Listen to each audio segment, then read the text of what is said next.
So we just finished round one. This is the chain one and then the tail that we pulled through. And then in the back of the work, we should have the magic ring tail that we're just gonna leave there. We're not gonna touch it, just in case we wanna pull it tight if the magic ring becomes loose. We're gonna start round two, which is finally building the square now that we've made the center. Locate any corner, it doesn't really matter which one. I like to work the one to the right of the one we just did, because that way as I build around, I can work this tail into the square behind it, so that at the very end, we don't have to weave through this end. It's kind of like a hack by working this into the square on the back side. And I'll go into that further in this step. First step is to poke your hook in the corner gap and pull through a loop of your new yarn color. Here's where we left off. I'm gonna work in this one right here. And to match the activity, I'm just gonna use red. Just make a little loop, like that. The tail doesn't have to be long. The longer it is, the more you have to weave in. So I just like to leave like a good, maybe like 2-3 inches. Make a loop.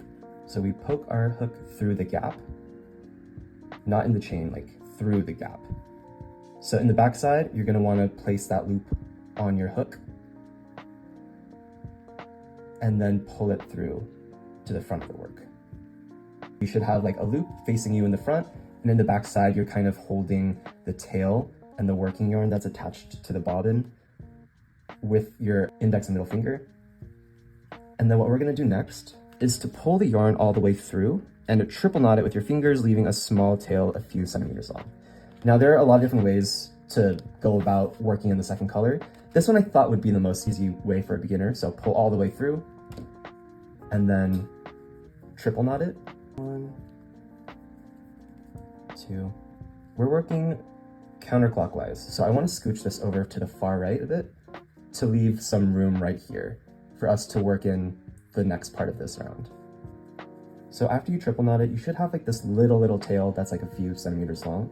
And so now what we want to do is poke our hook into the same corner gap and pull through the working yarn to the front. So poke your hook into the same gap, and then this is our working yarn. We're gonna pull it through to the front, and then we're gonna yarn over and then pull through, completing one chain. So we're gonna yarn over, pull through, and you wanna make it so that it's a pretty tight chain. So adjust from the backside if you need to. And then scooching it just to the right, and then adjusting our tension again so that it's snug up against our hook. We completed one chain. Next, we're gonna do that one more time so that we have 2 chains. And this chain 2 is our starting chain for round 2. And then again, I like to scooch it to the back. And this knot that we made earlier, I just kind of like to move it here so that's not visible from the front, holding in place with my middle finger and my thumb. All right, moving on. All right, so next we're gonna work 2 double crochet into the corner gap, tucking the tail behind the square as you work. That explains why I chose the gap I started into, because the tail that from our last round is over here. So as I work around it, I have an opportunity to secure it before I come back around. And so scooching everything to the right and making sure that knot right here is hidden in the back. I'm gonna do 2 double crochet, adjusting the tension so that it's snug. I'm gonna do yarn over, go into the gap, and then do you see this tail? I'm actually gonna leave this tucked underneath it. So it's kind of sandwiched between round 1 and my hook. And then I'm just gonna complete my double crochet as normal, yarn over again, come through the front, yarn over, first 2, yarn over, last 2. The entire time I just did that, my middle finger has been holding on to the little tail that came out of the triple knot we made earlier. By doing that, working all of our double crochets into the round by keeping this tucked behind, we're essentially weaving this in through the back, and that hides this tail from the front. So this is our starting chain. We just did 1 double crochet, scooting everything to the right. I'm gonna do 1 more double crochet. So yarn over, go into the gap. We see our tail again, hidden in the back and tucked, secured by my middle finger and thumb. Yarn over again, pull through. Yarn over again, pull through 2. Yarn over again, pull through 2. And then after we have our 2 double crochets, we're then going to chain 2 and work 3 more double crochet into the same corner gap. As a reminder, our corner gap is where my middle finger is right now, poking out of. We're going to chain 2, yarn over, pull through, yarn over, pull through, and 3 more double crochet. Now you might think there's no more room, but trust me, yarn is really flexible. There is going to be room. Just scooch everything more to the right to give yourself more leeway. And then we're going to do 3 more. This chain 2 is our corner, right? And so we're working parallel to the round before it. So as you make this next cluster of 3 double crochets, keep in mind that you're building the height from the chain 2 gap upwards, and that height should be the same as this cluster here from chain 2 upwards. So starting the first of the 3 double crochets, yarn over, go in the gap, yarn over, come back, yarn over, first 2, yarn over, last 2. Keeping this tucked in the back the whole time as well. Yarn over, go in, yarn over, come back out, yarn over, first 2, yarn over, last 2. So that's 2. Notice how our corner is starting to form and we're working parallel to the round before it.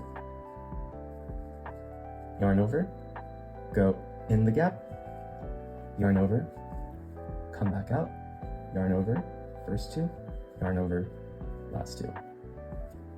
And all throughout that time, we've been securing this, and we're gonna work in this gap next, and we've kind of run out of space, right?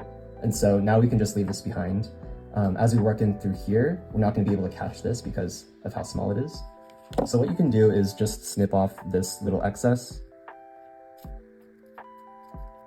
This accomplishes the same as weaving it in at the very end. But we don't have to do that because we already worked it into the first couple of clusters that we made in this round. Immediately in the next corner gap, we're gonna do 3 double crochet, chain 2, 3 more double crochet. So if you didn't notice by now, there is a pattern of 3, 2, 3. 3 double crochet, 2 chains, and 3 double crochet. This is gonna be like ingrained in your memory because you're gonna be doing it for the rest of the circle. And the hardest part is now over because now we just repeatedly do this 3, 2, 3 for every corner. So here I have another corner. I'm gonna yarn over, go in, yarn over, come back out, yarn over, first 2, yarn over, last 2. That's 1. Do it again, yarn over, first 2, yarn over, last 2. That's 2.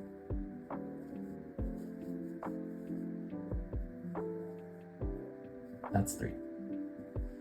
And then we're going to chain 2, 1, 2, and then 3 more double crochet.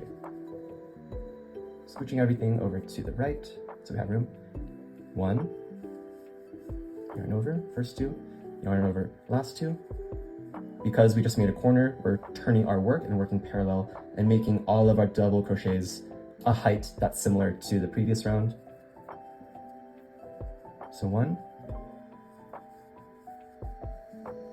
this is 2, scooching it further to the right, 1 more.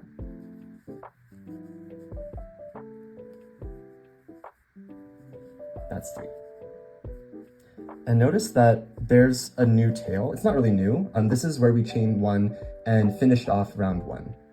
So doing what we did earlier with that red tail that was a few centimeters long, we have this tail. And so we're now gonna work this in, just keeping it in the back, tucked behind our work, as we work in the rest of the corners. So we just finished our second cluster. We're gonna do the remaining 2 following the same pattern. Once again, that pattern is 3 double crochet, chain 2, 3 double crochet. So finding the next corner gap, it's right here. And that tail that we're gonna weave in as we tuck it behind our work. Adjust your tension as needed so that it's snug. Our first cluster of 3 double crochet. 1, 2, 3,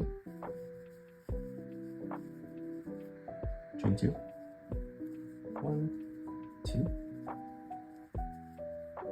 yarn over. We're making our second cluster of 3 double crochets. So that's 1, 2, 3.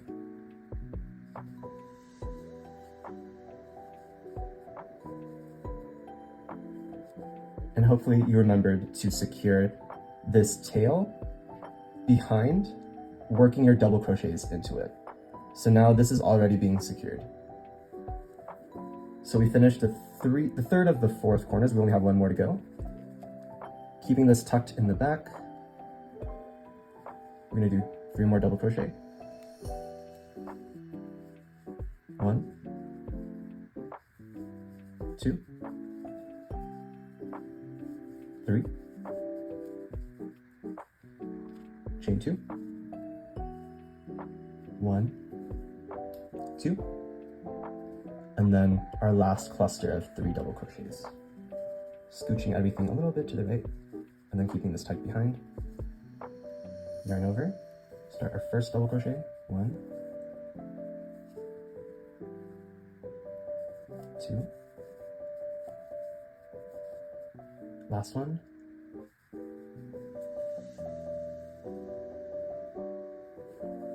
3. And this is pretty secure. I mean, we worked it into 2 corners so far. So at this point, I'm gonna snip off this. You can also snip it off after you finish everything, but if you just wanna clean back as you work the rest of the square, you can cut it off now, which is what I'm doing. And then we have all 4 corners. The last thing we need to do is to connect it to the very beginning of our round. To finish off, we're gonna slip stitch into the first double crochet, not the starting chain. You see this first cluster, right? If you look at the V's, this V right here, that is the second double crochet we did. This V right here is the first double crochet we did. It's this middle one that I'm outlining in between my thumb. So we're gonna work a slip stitch into there. Everything to the right of where my thumb is right now is the starting chain we did. So it's that chain 1, that chain 2. That doesn't count. We wanna do it so that it's into the first double crochet, not the starting chain. So the first double crochet is this one right here, and we insert in the V right above it, which is right here. So adjusting the tension, making it snug against the double crochet we just did. Adjust, locate that V, which is right here. Insert your hook into the V from front to back, yarn over, pull through, and then continue pulling through the loop you just have on your hook. And that's a slip stitch. And then from there, to secure it, we're gonna chain 1 and then cut it, leaving about a 6-inch tail and then pull through. So from here, yarn over, pull through, that's 1 chain. And then I'm gonna cut about this much, pull through, tug on it, and secure that chain 1 so it's as flat as possible. And notice when we did that in the last round, there was that little bump right here too. It's not really noticeable because of all the stuff that we've just crocheted into the round. So now you finished round 2. We have 1 more round, and then after that, every round is gonna be exactly the same.